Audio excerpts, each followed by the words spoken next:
यति सरल सुहाए,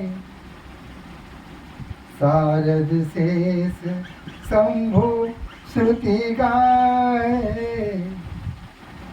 जिन कर मन इन सन नहीं राता, ते जन वंचित किए विधाता। भगवान श्री राम का बाल चरित्र सबको सुंदर लग रहा है, सुखद लग रहा है, आनंदमय लग रहा है, सभी आनंदित हैं।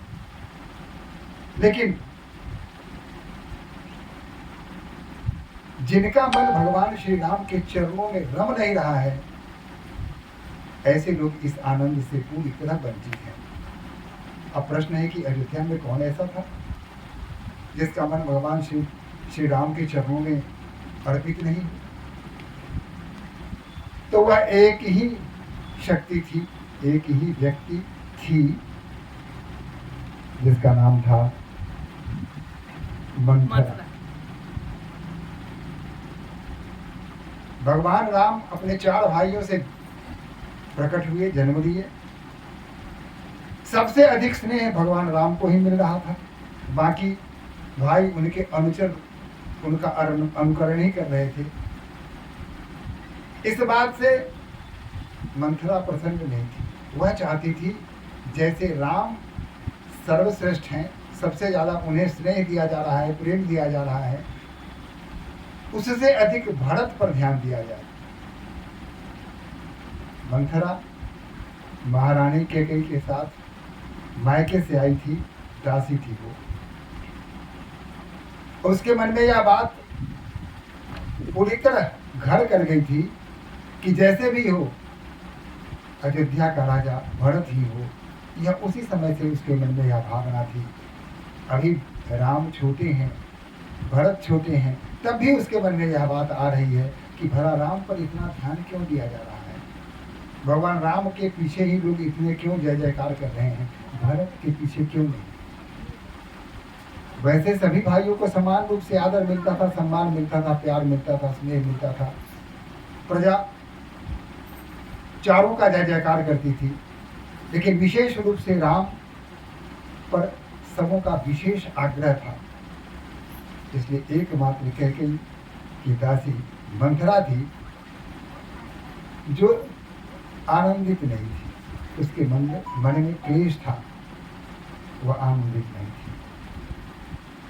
अब भगवान शिव एक बार तो घूम के चले गए, लेकिन शिशु दर्शन नहीं कर पाए, भगवान का दर्शन नहीं कर पाए, बाहर से घूम कर चले गए। अब उन्होंने कहा कि अब ऐसे तो नहीं काम चलेगा, अब हमारी इच्छा है कि भगवान के उस बाल रूप को देखे ही नहीं, उन्हें अपनी गोद में भी लेकर के खिलाएं। यह उनकी इच्छा तीव्र हो गई। इसी चिंता में थे, बैठे थे, मनन कर रहे थे कि काकभूषुंडी जी कैसे आ गए। आकर उन्होंने साष्टांग प्रणाम किया भगवान शिव के चरणों में। भगवान शिव ने उनका स्वागत किया, आइए आइए काकभूषुंडी जी बैठिए। बाद में भगवान भोले ने कहा, काकभूषुंडी जी, क्या आपके मन में वही प्रश्न उठ रहा है, वही जिज्ञासा तीव्र हो रही है जो मेरे मन में है? काकभूषुंडी जी ने कहा कि प्रभु आप कहना क्या चाहते हैं? नहीं, मैं वही कहना चाहता हूँ जो आपके मन में है। मैं चाहता हूँ कि आप ही पहले कहें कि आपके मन में ऐसी कौन सी जिज्ञासा है जिसके लिए आप भीतर ही भीतर उतावले हो रहे हैं और भागे भागे मेरे पास आए हैं। कुछ तो कारण है। काकभूषुंडी जी ने कहा कि आपसे कोई बात छुपी भी रह सकती है क्या? क्या आप नहीं जानते कि मेरे मन में क्या है? बाबा ने कहा कि मैं जानता हूं, लेकिन मैं आपके मुख से ही सुनना चाहता हूं। आप यही बताइए कि वो जिज्ञासा कौन सी है। काकभूषुंडी जी ने कहा कि जो आपके मन में है वही मेरे मन में है। भोले बाबा ने कहा कि ठीक है, ये तो स्पष्ट हो गया कि जो मेरे मन में है वो आपके मन में है, लेकिन हमारे और आपके मन में है क्या, ये तो बताइए।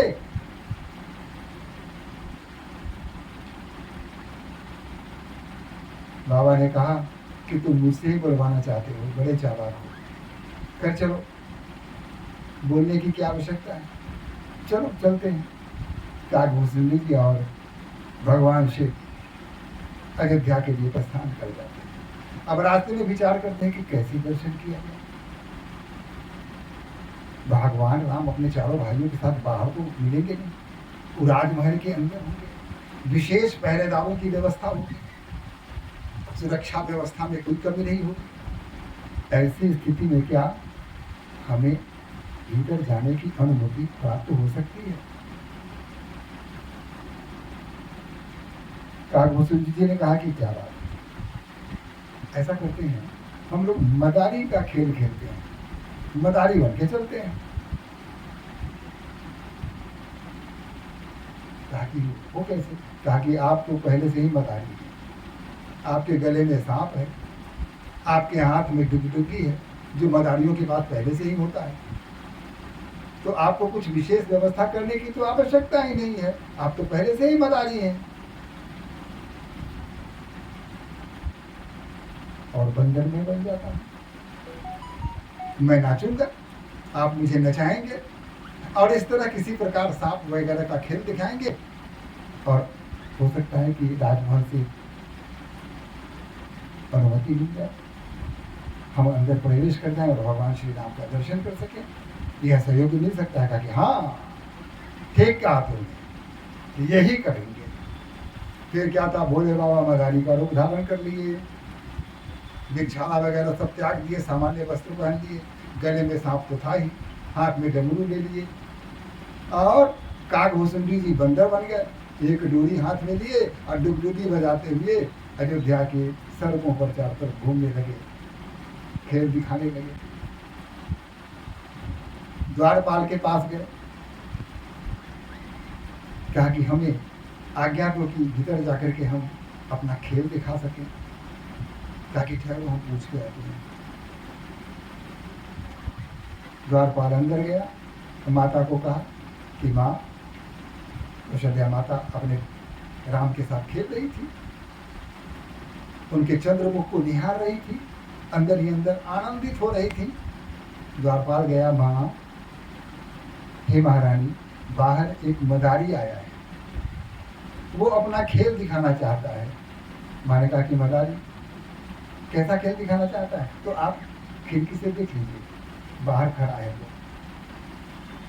माँ आई, परकोटे से बाहर झांका, देखा भोले बाबा गले में सांप लपेटे हुए, हाथ में बंदर है। सांप को देखते ही माँ ने कहा, अरे सांप वाला है, ना भगाओ भगाओ, उसको अंदर आने मत दो, हमारा बेटा, हमारा लाल सांप को देखते ही डर जाएगा, ऐसे मदारी को अंदर मत आने दो, भगाओ भगाओ उसको। द्वारपाल आकर गए, निकलो, भागो यहाँ से। बोले बाबा नहीं मिलकर क्या करें, अपने असली रूप में आ नहीं सकते थे, और असली रूप में आते तो चारों तरफ पता चल जाता कि भोले बाबा आए हैं। अतः वह सामान्य जन की भांति भगवान श्री राम का दर्शन करना चाहते थे। दोनों आदमी डंडा लेकर दौड़ा, दोनों काकभूषण जी और भगवान भोले वहां से भाग चले। कभी चलो चलो चलो, जान बचेगी तो लाखों पाए। सब भाग के आए, कहा कि अब तो बड़ा समस्या हो गई, इसमें तो हम फेल कर गए। कहा कि वो तो ठीक है। काकभूषण जी ने कहा कि बाबा, एक युक्ति मेरे मन में आई है।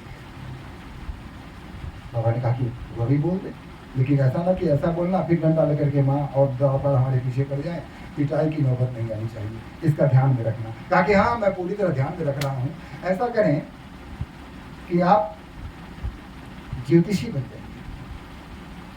और मैं आपका चेला। बाबा ने कहा तो इससे क्या होगा? बाबा, इससे ये होगा कि हर माँ अपने बच्चों का भविष्य जानना चाहती है। कौशल्या माता भी तो माँ ही न है, तो वो भी अपने बच्चों का भविष्य जानने के लिए आपको बुलाएगी। आप आराम से बैठ करके सम्मान पूर्वक भगवान राम का दर्शन कर लेंगे, आवश्यकता हुई तो गोद में भी खिला लेंगे। कहा हाँ, इस बार तुमने योजना जो बनाई है वो मानने योग्य है, चलो। लेकिन कहाँ चले? पूरे अयोध्या में घूम के देख लिया, कहाँ जाए? एक जगह अड्डा तो बनाना पड़ेगा, क्योंकि जब तक प्रसार प्रचार नहीं हो तब तक दुकान तो चलती नहीं है। तो चलो ऐसा करते हैं, सरयुग तट पर चलते हैं। भगवान शिव, प्रकांड पंडित, ज्योतिषाचार्य श्री शंभु महाराज लिख करके साइन बोर्ड लगा दिया, दुकान खोल करके आराम से बैठ गए ज्योतिषाचार्य भगवान शिव। और काकभूषण जी जोर जोर से बुलाने लगे कि आओ आओ, अपना भविष्य जानो, संसार के सबसे उत्कृष्ट महान विद्वान ज्योतिषाचार्य आए हुए हैं, अपना भविष्य दिखवाओ। घूम घूम के प्रचार करने लगे। अपना भविष्य हर व्यक्ति जानना चाहता है, पढ़ा लिखा व्यक्ति हो या अनपढ़ हो, इस चक्कर में सभी पड़ जाते हैं। फिर क्या था, एक लंबी कतार सामने खड़ी हो गई, एक के बाद एक अपना हाथ देखते जा रहे हैं, भविष्य बता। अब भगवान शिव को क्या ज्योतिषी विद्या सीखने की आवश्यकता है? वो तो सब कुछ जानते हैं, त्रिकालदर्शी हैं। जिसका हाथ देखते थे उसका सब कुछ दिख जाता था, और जो दिखता था वो बोल देते थे। सामने वाला पूरी तरह आश्वस्त हो जाता था कि ऐसा पंडित, ऐसा ज्योतिषी तो कभी देखा ही नहीं। जो स्नान करने आते थे सरयू का वह घाट, जहाँ अयोध्या के लगभग प्रत्येक घर से लोग वहां आकर के स्नान करते थे, पूजा पाठ करते थे, तो स्वाभाविक है कि उनकी दृष्टि वहां पड़ी और एक एक करके सभी आने लगे और अपना हाथ दिखवाने लगे, अपने भविष्य को जानने लगे। यह बात चारों तरफ जंगल की आग की तरह पूरे अयोध्या में फैल गई कि महान पंडित आए हुए हैं। वो तो भूत वर्तमान भविष्य सब कुछ बताते हैं, ऐसा पंडित आज तक आया नहीं। और यहाँ वहां नहीं, कैलाश से आए हैं, बहुत बड़े तपस्वी हैं, इनकी साधना बड़ी ऊंची है। चारों तरफ यह बात फैल गई। यह बात राजमहल में भी चली गई। माता कौशल्या ने सुना, जब माता कौशल्या तक यह बात पहुंची तो उसने कहा कि भाई ये कौन से ज्योतिषी है, उस ज्योतिषी को बुलाओ।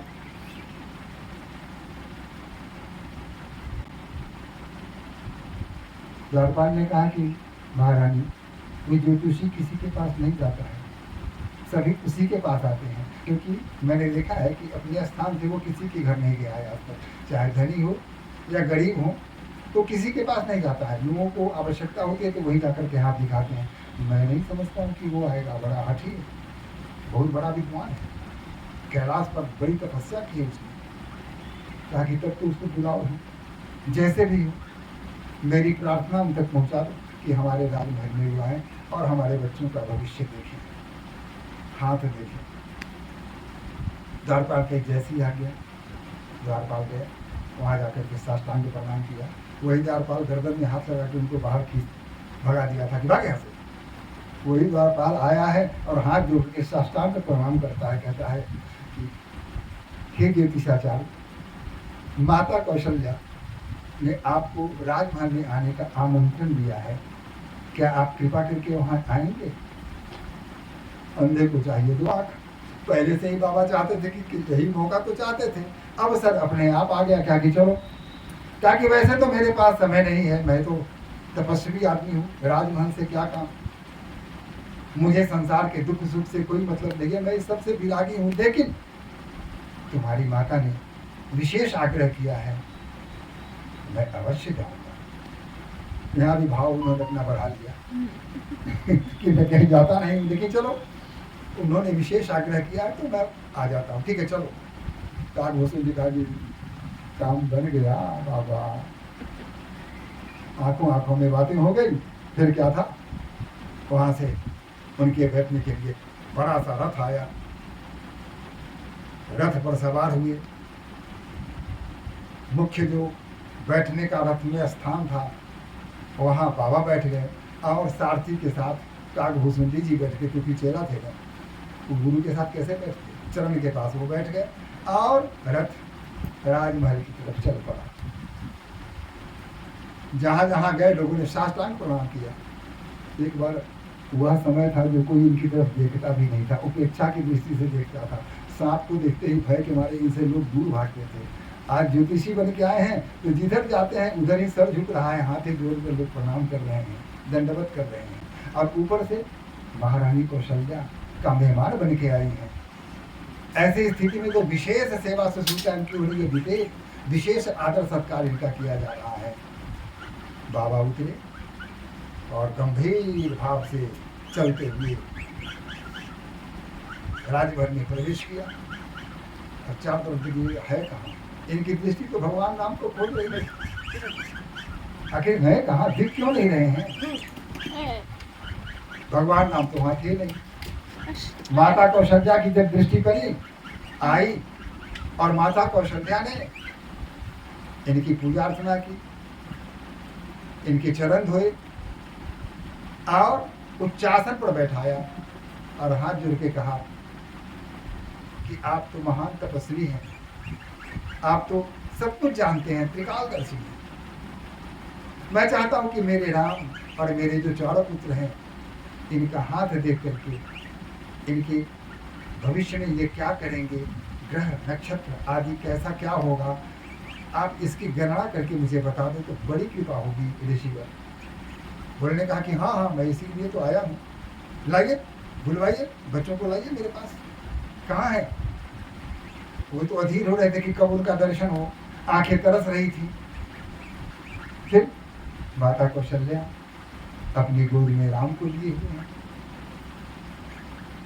माता कैकेयी भरत को लिए हुए हैं और सुमित्रा लक्ष्मण और शत्रुघ्न को लेकर के सभी एक एक करके आ जाती हैं।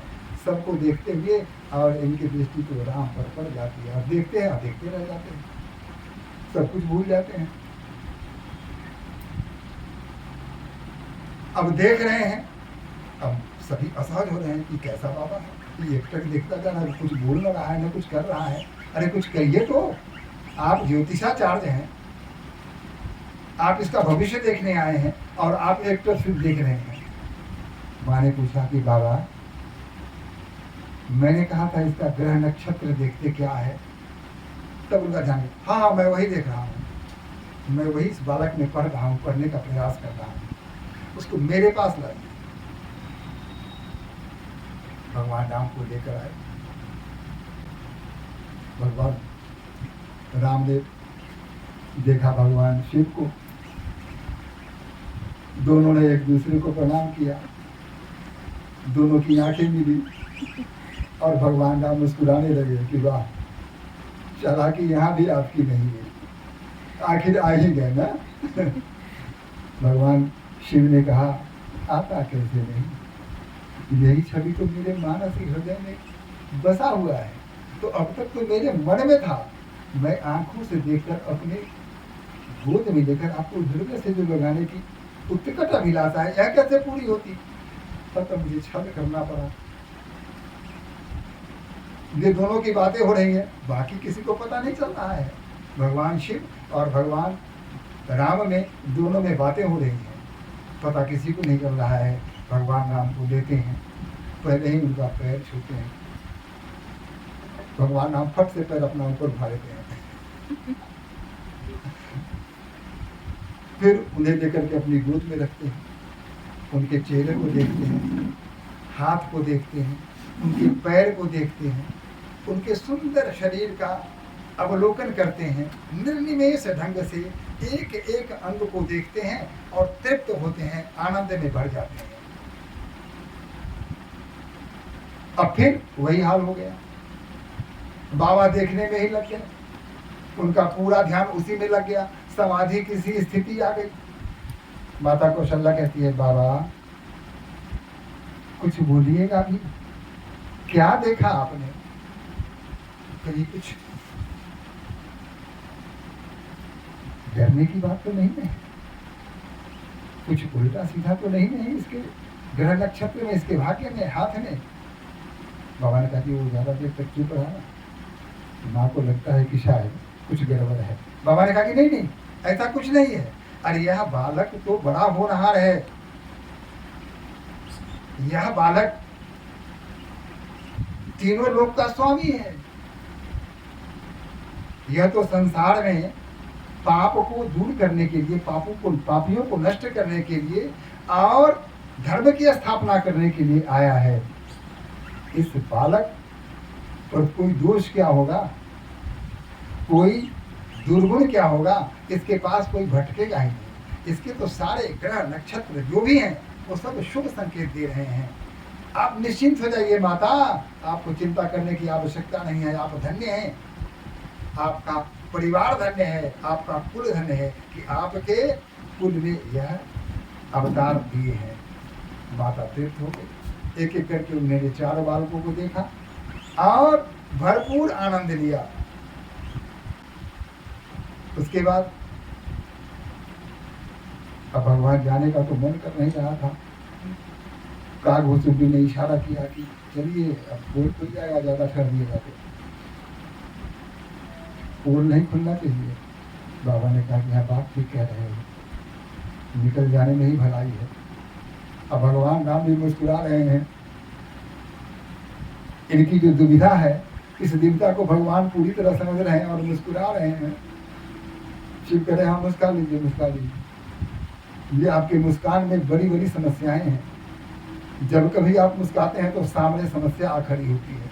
आपकी इसी मुस्कान ने नारद को जंजाल में डाल दिया था। बेचारा उस माया जाल में, चक्कर में फंस गया था। कहीं ऐसा चक्कर हमको भी मत लगा दीजिए, हम जा रहे हैं। और उन्होंने भगवान राम का की चरण वंदना की मन ही मन, फिर ठीक से देख लिया और फिर आनंद ने आंखों के द्वारा हृदय में उस छवि को बसा लिया और कागभूषुंडी के साथ वहां से चल पड़े। श्रीमन्नारायण नारायण नारायण, श्रीमन्नारायण नारायण नारायण, श्रीमन्नारायण नारायण नारायण, श्रीमन्नारायण नारायण नारायण, श्रीमन्नारायण नारायण। अब भगवान, समय बीत रहा है। भरे कुमार जब ही सब भ्राता। अब बालक से कुमार बन गए, यानी 3 एज में प्रवेश करने वाले हैं। दिन है जनेऊ गुरु पितु माता। गुरु, पिता और माता ने मिलकर इनका यज्ञोपवीत संस्कार कर दिया। गुरु गृह गए परहन रघुरागी। अब यज्ञोपवीत करने के बाद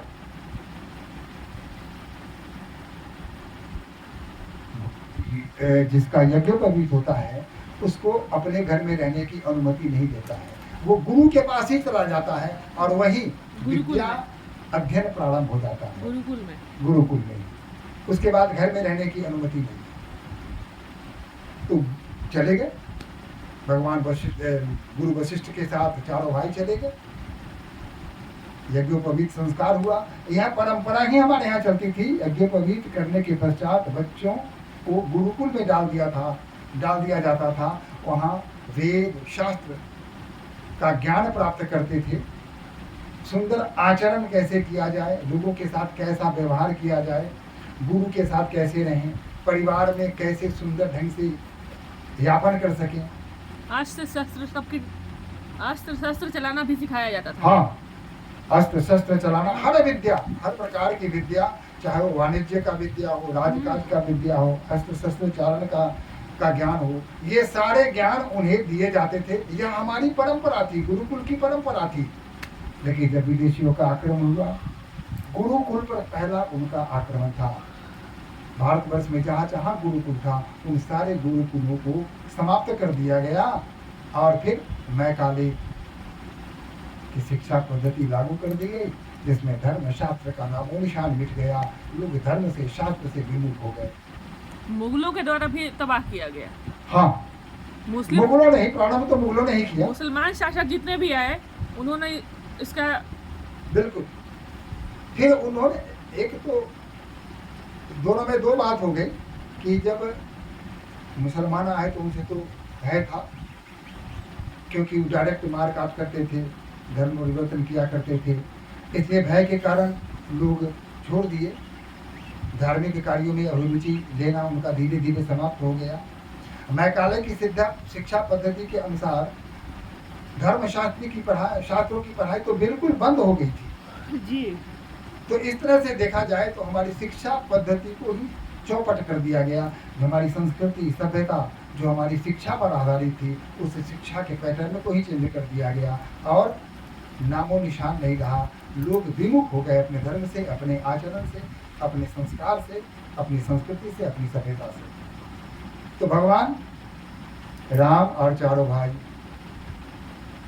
गुरु वशिष्ठ के साथ उनके आश्रम पर चले गए और आज से उनकी शिक्षा प्रारंभ हो गई। गुरु गृह गए पढ़न रघुराई, अल्प काल विद्या सब आई। जब गुरु गृह पढ़ने गए तो कुछ ही समय में सारी विद्याओं को उन्होंने सीख लिया। जाकी सहज श्वास श्रुति चारी, सोहरि पर यह कौतुक भारी। जिनकी सहज श्वास में ही चारों वेद हैं, क्या नहीं जानते हैं वो, सब कुछ के ज्ञाता। और गुरु वशिष्ठ के साथ गुरुकुल में वेद का पाठ कर रहे हैं। सोहरि पर यह कौतुक भारी, जिनके सांसों में वेद है, वो भगवान श्री हरि पढ़ रहे हैं, ज्ञान प्राप्त कर रहे हैं। क्या इससे बड़ा आश्चर्य कुछ हो सकता है? विद्या विनय निपुण गुणशीला, विद्या का प्राप्त किया। विद्या ददाति विनया, विनया ददाति पात्रता, पात्रत्वा धनमापनोति धर्मम ततः सुखम। विद्या के बाद ही विनयशीलता। क्या कहा? विद्या विनय। जब तक विद्या प्राप्त नहीं करेंगे विनयशीलता नहीं आ सकती है। विद्या क्या? ज्ञान। विद्या का अर्थ ये नहीं है कि किताबी ज्ञान आपने पढ़ लिया या रट लिया तो आप ज्ञानी हो गए। नहीं, जब तक विद्या को अपने जीवन में आत्मसात नहीं करेंगे, उतारेंगे नहीं, तब तक आप ज्ञानी नहीं हो सकते, तब तक विद्वान नहीं हो सकते। जब आप विद्या प्राप्त करेंगे और उस विद्या में जो कुछ भी आपने सीखा है उसे अपने चरित्र में उतार लेंगे, तब आप में विनयशीलता हो जाती है। तो विद्या विनय निपुण गुणशीला।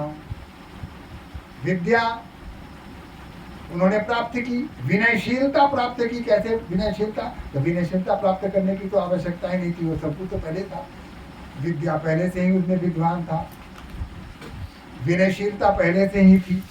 निपुण गुणशीला, और जितने भी सारे गुण होते हैं सब गुणों के भंडार हो गया उनका, गुणों से भर गए, वो सारे गुण उनमें भर गए। खेल ही खेल सकल नृपलीला। खेल ही खेल में उस नृपलीला ने सब कुछ सीख लिया, जो भी खेल सीखना चाहिए था सब कुछ सीख लिया। कर तलवान धनुष अति सोहा, तुरे हाथ में धनुष देखत रूप चराचर मोहा। इस रूप को देखकर चर और अचर सभी मोहित हो रहे हैं। जिन विधि वीर रही सब भागी, चकित होई सब लोक लुगाई। और परिवेश कैसा है? बटुक, छात्र, छात्र, शिष्य का रूप था। माथे में मुंडन हो चुका था, वलकल वस्त्रधारी थे, बिना खड़ाओं के चलते थे, लेकिन तरकश कंधे पर, हाथ में धनुष। चारों भाई एक साथ ही गुजरते थे। कहते कि जिन बिथी बिगड़ सब भागी, जिन रास्तों से ये चारों भाई गुजर जाते थे, चकित हुई सब लोग लुगाई। तो वहां के जो पुरुष और नारी थे देख करके आश्चर्यचकित हो जाते थे, देखते ही रह जाते थे, ऐसी शोभा इनकी बन जाती थी। कौशलपुर वासी नर नारी बुद्ध अरुबाल, प्राण हुते प्रिय लागत सब कह राम कृपाल। कौशलपुर के जितने भी पुरुष नारी बाल और वृद्ध थे, इन सबों के खासकर राम प्राणों से भी ज्यादा प्रिय थे। राम को विशेष रूप से सभी प्रेम करते थे। बंधु सखा संग ले ही बुलाई, वन मृग आनित खेलन जाही। वनों में जाकर के खेला करते थे, विभिन्न प्रकार के आखेट का उपक्रम किया करते थे, अस्त्र शस्त्र चालन का अभ्यास किया करते थे। ये कार्य निरंतर उनका चलता रहता था, किसी प्रकार की कमी नहीं। और इस तरह प्रातः काल उठ के जब ज्ञान का प्राप्त हो गया तो स्वाभाविक है कि अपने घर आ गए, और घर आकर के उन नियमों का पालन उन्होंने अवश्य किया। सुबह सवेरे उठना, पहले अपनी माता का चरण स्पर्श करना, फिर पिता का चरण स्पर्श करना, और फिर गुरु के पास जाकर के उनका चरण स्पर्श करना, फिर जो बाकी लोग हैं उनके सामने यथोचित अभिवादन उनका करना, और फिर दिनचर्या के कार्यों में लग जाते थे। इस प्रकार का उनका जीवन चलता था। प्रातः काल उठ के रघुनाथा, मातु पिता गुरु ना वही माथा। अपने माता पिता और गुरु के सामने अपना सर झुकाते थे। विद्या विनय निपुण गुणशीला, खेल ही खेल सब कुछ सकल नृप लीला। खेल ही खेल में सब ज्ञान प्राप्त कर लिया। ऐसे थे महाराज, ऐसे थे प्रभु, ऐसे थे राम। इसीलिए श्री राम जय राम जय जय राम, श्री राम जय राम जय जय राम, श्री राम जय राम जय जय राम, श्री राम जय राम जय जय राम, श्री राम जय राम जय जय राम, श्री राम जय राम जय जय राम। ओम सहना भवतु सहनो भुनक्तु सह वीर्यं करवावहै, तेजस्विना वधीतमस्तु मा विद्विषावहै। ओम शांति शांति शांति।